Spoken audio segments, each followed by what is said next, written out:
बिहार में चुनावी रण छिड़ा और नतीजों में साफ दिखा कि मगध से मिथिला तक योगी फैक्टर का जलवा बरकरार रहा। जहां एनडीए ने सुनामी ला दी, तो वहीं इंडी गठबंधन के आरोप, तंज और एसआईआर का खेल वाली कहानी भीड़ में गुम होती चली गई। यूपी के सीएम योगी आदित्यनाथ की रैलियों में उमड़ी भारी भीड़ ने माहौल ऐसा बनाया कि विरोधियों के सारे सवाल दबते नजर आए। लेकिन दूसरी तरफ अखिलेश यादव ने ट्वीट कर नया सियासी तीर चलाया और कहा कि खेल कर गया एसआईआर, और शुरू हो गई नई बहस।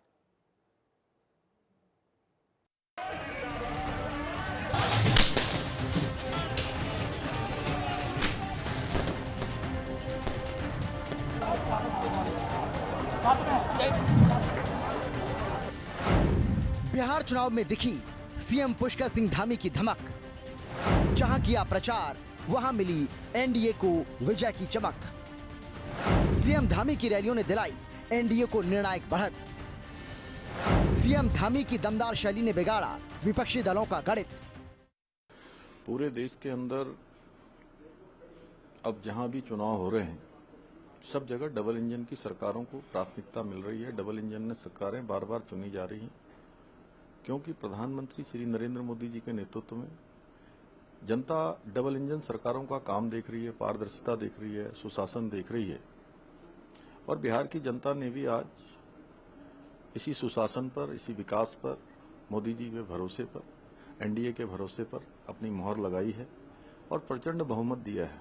मैं बिहार की जनता को बहुत उनका आभार व्यक्त करता हूं, प्रधानमंत्री जी को बधाई देता हूं, एनडीए गठबंधन के सभी जीते हुए उम्मीदवारों को सबको बधाई देता हूं।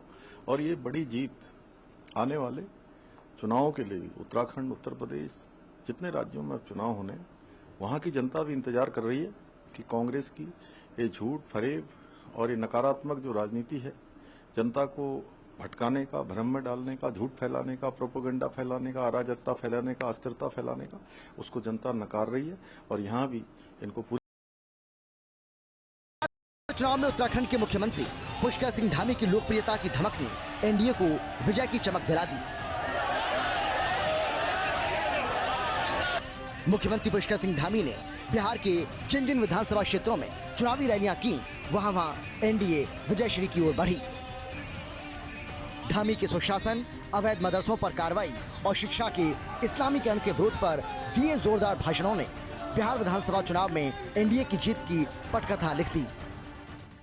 उत्तराखंड देश का पहला राज्य हो गया है, देश का पहला राज्य हो गया है जहां बाबा साहब अंबेडकर जो संविधान बनाकर गए, उस संविधान के अनुच्छेद 44 में देश के अंदर रहने वाले हर एक व्यक्ति के लिए, चाहे वो किसी पंथ का हो, किसी धर्म का हो, किसी समुदाय का हो, बाबा साहब और उनके साथ संविधान बनाने वालों ने ये प्रावधान किया था कि सबके लिए एक समान कानून होना चाहिए। भाइयों बहनों, उस संविधान की भावना के अनुच्छेद 44 के अनुरूप देवभूमि उत्तराखंड में सभी के लिए एक समान कानून लागू हो गया है।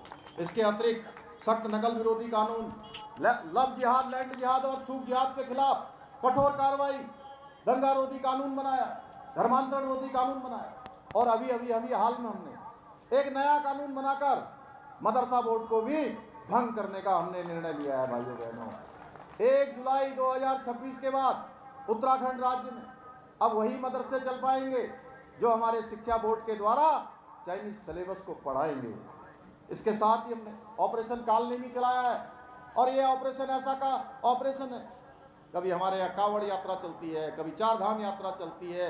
अगले 1 साल के बाद वहाँ पर हरिद्वार में दिव्य और भव्य कुंभ भी आयोजित होने वाला है। ऐसे समय में जो लोग धर्म की खोज में, धार्मिक लोग पुण्य के काम के लिए देवभूमि उत्तराखंड आते हैं, ऐसे तमाम छद्म वेशधारी जो धार्मिक भावनाओं को आहत करने का काम करते हैं, लोगों के धर्म के मार्ग में अवरोध पैदा करने का काम करते हैं, छद्म वेश धारण करके लोगों को ठगने का काम करते हैं, भाइयों बहनों, देवभूमि उत्तराखंड में उनके लिए ऑपरेशन कालनेमी भी हमने चलाया है।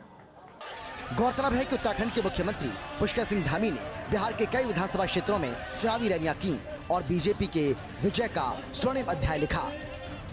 विधानसभा क्षेत्र कल्याणपुर में बीजेपी प्रत्याशी सचेंद्र प्रसाद सिंह के समर्थन में की जनसभा। विधानसभा क्षेत्र हरसिद्धि में बीजेपी प्रत्याशी कृष्ण नंदन पासवान के समर्थन में की चुनावी रैली। विधानसभा क्षेत्र वारसलीगंज में प्रत्याशी श्रीमती अरुणा देवी के समर्थन में की जनसभा।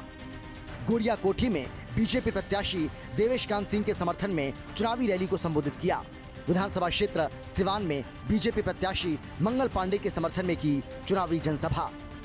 साफ है कि बिहार विधानसभा चुनाव में उत्तराखंड के मुख्यमंत्री पुष्कर सिंह धामी बीजेपी के सबसे असरदार स्टार प्रचारक के तौर पर उभरकर सामने आए हैं।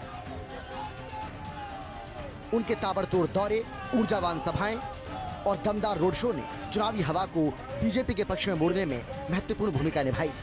सीएम धामी की प्रशासकीय पकड़, तेज तर्रार नेतृत्व शैली और सटीक मुद्दों पर सीधी चोट ने बिहार की चुनावी जमीन पर उन्हें एक केंद्रीय चेहरा बना दिया। ब्यूरो रिपोर्ट, हिंदी खबर।